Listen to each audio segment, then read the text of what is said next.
मैं प्राध्यापक LB गायकवाड़ आज आपके सामने एक नया विचार लेके आया हूँ। आज मैं सामूहिक बलात्कार के बारे में चर्चा कर रहा हूँ। देखिए, प्रजासत्ताक दिन के दिन पर एक बच्ची पर सामूहिक बलात्कार होता है और अपना न्यूज़पेपर यह न्यूज़ प्रकाशित करता है। कितनी विरोधाभासी यह घटना है। जब सब लोग स्वतंत्रता का आनंद मनाते हैं, उसी स्थिति में हमारी बच्ची पर सामूहिक बलात्कार होता है। यह बात इंसानियत के खिलाफ है। इंसान जानवर बन गया है। बन गया इंसान जानवर, नहीं परवाह माँ बहन की, ना माँ बाप की, ना संस्कृति की, ना कोई रहन सहन की। दिल सुनकर रो पड़ता है, देने लग जाता है बद्दुआ। क्यों बना इन लोगों ने अपने ही माँ बहन के लिए कुआं। देखिए, इस कविता का अर्थ बताता है कि इन माँ बहनों पर अपने ही भाई सामूहिक बलात्कार करते हैं। यह बात हमारे संस्कृति के लिए, हमारे धर्म के लिए पाप मानी जाती है।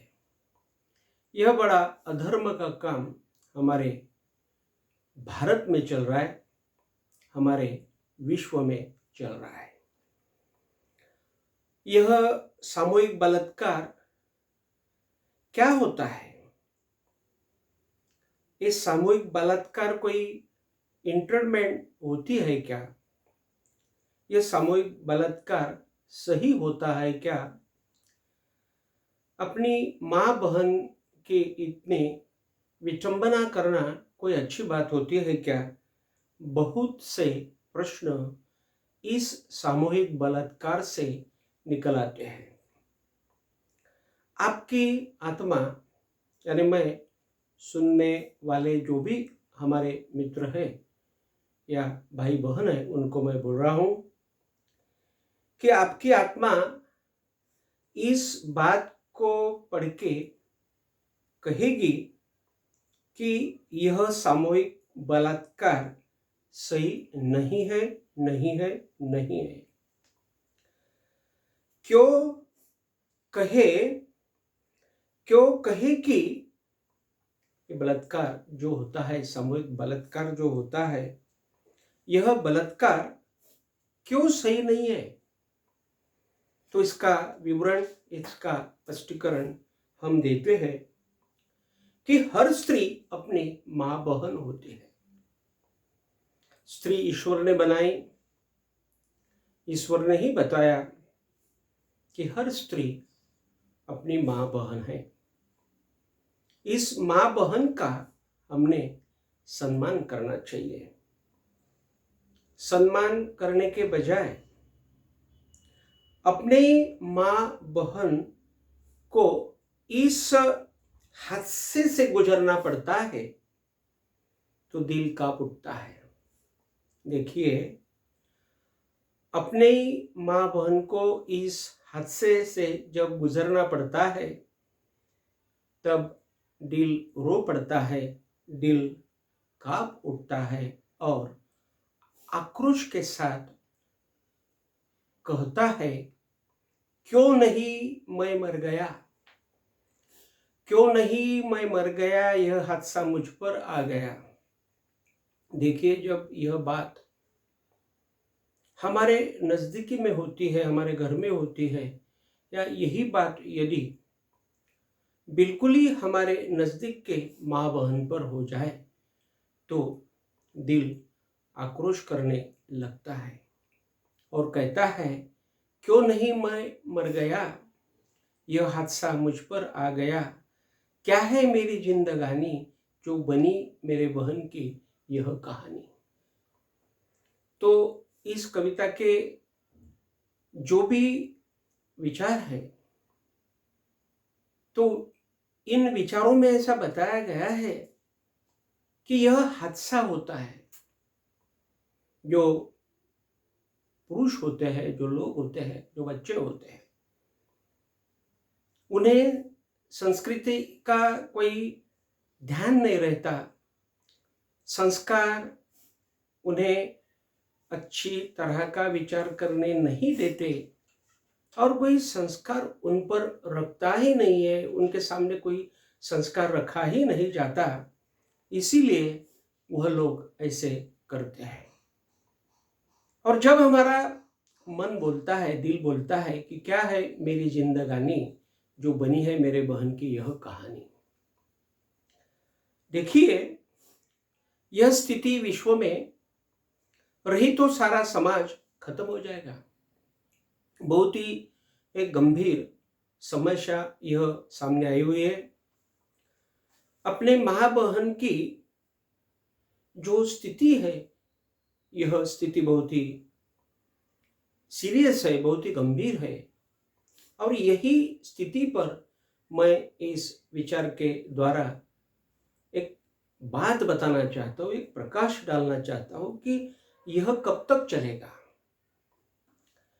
यह स्थिति यदि विश्व में बहुत दिनों के लिए रहती है तो विश्व, अपना समाज खत्म हो जाएगा, क्योंकि मां बहन की बद्दुआ दोषी पर तो पड़ेगी ही, दोषी लोगों पर तो पड़ेगी, लेकिन जो लोग दोषी लोगों पे उनको तरस खा रहे या दोषी लोगों को वो बढ़ावा दे रहे हैं, वो जिसके ऊपर ये बलात्कार हुआ वो मेरी बच्ची थोड़ी थी, यदि ऐसा एक विचार दिल में आ जाए तो मुझे लगता है कि मां बहन की बद्दुआ सिर्फ बलात्कार जो करते उन पर आएगी, ऐसा नहीं है, यह सभी के ऊपर आएगी, क्योंकि इस मां बहन की जो संरक्षण करने की बात भगवान ने या अल्लाह ने या बोलो क्राइस्ट ने जो भी डाली हुई है, जो भी गॉड इज वन उन्होंने अपने ऊपर डाली है, तो वह इसलिए डाली है कि माँ बहन सबकी एक ही होती है, चाहे किसी भी समाज के बच्चे हो, वह सभी के लिए माँ बहन होती है।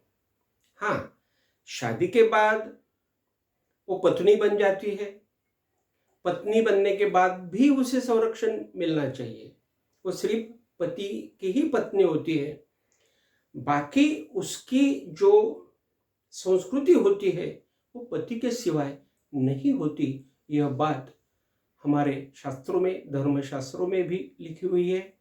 लेकिन यह बद्दुआ, अपने माँ बहन की बद्दुआ हम लेने जा रहे हैं, ये बहुत सीरियस बात है।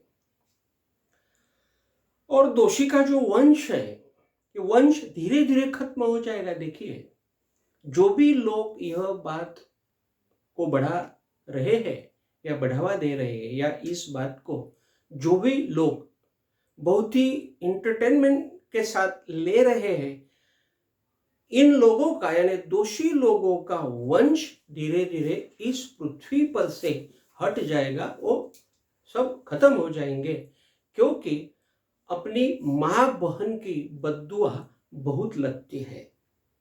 इसलिए जो भी दोषी लोग हैं, इन दोषी लोगों ने एक सीख लेना चाहिए कि हर परस्त्री, हर दूसरों की या दूसरे की हर बच्ची, हर मां, हर पत्नी मेरी मां बहन है, ऐसा यदि एक विचार इन दोषी लोगों में आ जाए तो मुझे लगता है कि दोषी लोग भी अपने दोष से बच जाए, क्योंकि स्त्री या महिला ईश्वर की रहस्यमय प्रतिमा होती है। देखिए, अपनी जो बहन होती है, अपनी जो माँ होती है, यह एक रहस्यमय प्रतिमा है। अपने घर के सजावट में वह प्रमुख भूमिकाएं निभाती है। बच्ची होती है, बच्ची के आसपास हम सब रहते हैं। पत्नी होती है, पत्नी के आसपास हम सब रहते हैं। और अपनी बूढ़ी चाची होती है, बूढ़ी नानी होती है, बूढ़ी दादी होती है, उनके आसपास में हम रहते हैं। क्यों रहते हैं? तो यह जो संस्कृति है, ये अपने अल्लाह से, अपने भगवान से, अपने यीशु ख्रिस्त से या किसी भी भगवान से ये बात आगे आई हुई है। और इसलिए मैं यहाँ पर एक बात आपको बताना चाहता हूँ कि जो भी स्त्री है, महिला है, यह अपनी रहस्यमय एक प्रतिमा है और इस प्रतिमा का पूजन करना हम सभी के लिए कर्तव्य प्राप्त है। उस प्रतिमा का संरक्षण या लालन पालन पवित्रता से यदि हो जाए तो यही ईश्वर की मनीषा है, यह मुझे लगता है। महिला किसी की माँ और किसी की बहन होती है। दूसरे की माँ बहन अपनी माँ बहन होती है। उनका रक्षण करना हम सभी का कर्तव्य बन जाता है। देखिए, यही एक समझ अपने मित्रों में लाने के लिए, अपने समाज में लाने के लिए आज मेरा दिल जाग उठा है और मैंने सामूहिक बलात्कार के रूप में मेरा एक विचार मंथन आपके सामने मैंने रखा हुआ है और मैं रखना चाहता हूँ। और मेरी माँ बहन को मैं संरक्षण यहाँ देना चाहता हूँ। यदि हम उनका रक्षण प्रामाणिकता से कर लेते हैं तो खुद भगवान खुश हो जाएंगे। देखिए, आजकल बारिश नहीं होती, आजकल बाढ़ बहुत आ जाती है। 2-2.5 सालों से हमने कोरोना का सामना किया हुआ है। यह सब चीजें यदि देखी जाए तो पृथ्वी का संतुलन इस आदमी ने खत्म कर दिया है। इस संतुलन खत्म हुआ है और इस संतुलन खत्म होने की वजह से यह सब बातें पृथ्वी पर आ रही है और पृथ्वी पर आदमी बिल्कुल आनंदी नहीं है। तो यदि आदमी को आनंदी रहना है तो आदमी ने दूसरे औरत का या दूसरे स्त्री का या दूसरे महिला का जो भी है, अपने पड़ोस में है, हमारे सामने है, हमारे पीछे है, लगे तो हम गाड़ी में जा रहे हैं, हम स्कूल में पढ़ रहे हैं, हम मंदिर में हैं, हम जहाँ पर भी है वहाँ पर इन स्त्रियों का, इन महिलाओं का आदर होना, उनका रक्षण होना, ये बहुत बड़ी बात होती है। और मैं बताना चाहता हूँ कि बहुत बड़ी बात है। और यदि इनका संरक्षण अच्छी तरह से होता है तो भगवान भी खुश हो जाएंगे, ऐसा मुझे यहाँ पर लगता है। क्योंकि वह दोनों देवियाँ होती है। देखिए, ये जो स्त्रियाँ होती है, ये जो महिलाएं होती है, ये देवियाँ होती है। जब पुरातन काल था, उस पुरातन काल में जब ये पृथ्वी कम मात्रा में थी तो यही महिलाएं देवियाँ हुआ करती थी। तो यह देवियाँ अपने साथ में घूम रही है। वो जो भी है वह अपने बच्चे के रूप में, माँ के रूप में, पत्नी के रूप में, पड़ोस के पत्नी के रूप में अपने यहाँ वहाँ वह घूम रही है, आसपास घूम रही है। तो उनका संरक्षण होना मुझे लगता है ये बहुत बड़ी बात है।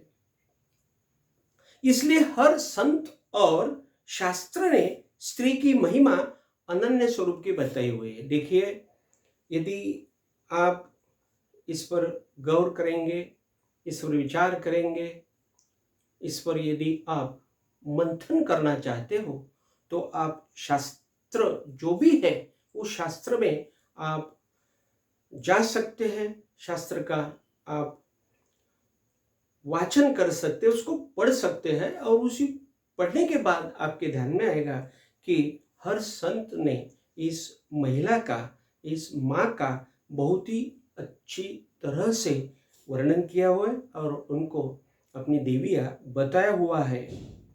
संत दूसरे स्त्री को सम्मान देते हैं, इसलिए सभी संत लोगों को मोक्ष प्राप्त हुआ है। देखिए, यदि हमें मोक्ष प्राप्त करना हो, हम तो बिल्कुल संसारी लोग हैं, हमें तो मोक्ष नहीं मिल सकता।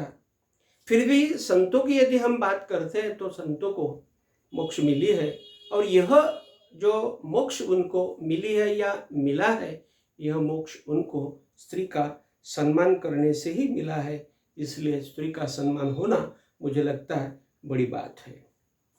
आदमी मोक्ष तो नहीं कमा सकता, लेकिन महिला का सम्मान जरूर कर सकता। देखिए, मोक्ष तो बहुत दूर की बात है, हम मोक्ष नहीं कमा सकते या मिला सकते, और मोक्ष नहीं, हम मोक्ष का साथीदार हम नहीं बन सकते क्योंकि हम संसारी हैं। लेकिन हम स्त्री का सम्मान जरूर कर सकते हैं, क्योंकि महिलाएं परिवार बनाती है।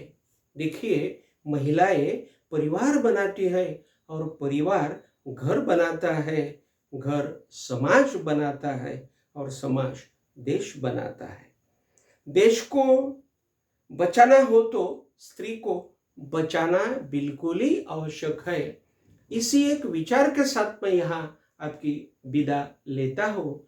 विदा लेने के पहले मैं आपको विनंती करूँगा कि आप यह मेरा चैनल सब्सक्राइब कीजिए, शेयर कीजिए और वॉच कीजिए, और ज़्यादा से ज़्यादा यह वीडियो आप मेरा लोगों को भेजिए, शेयर कीजिए, ताकि अपने माँ बहन का, अपने स्त्री का, अपने संस्कृति का हर कोई सम्मान कर सके। इसी उम्मीद के साथ मैं आपकी विदा लेता हूँ। Thank you very much.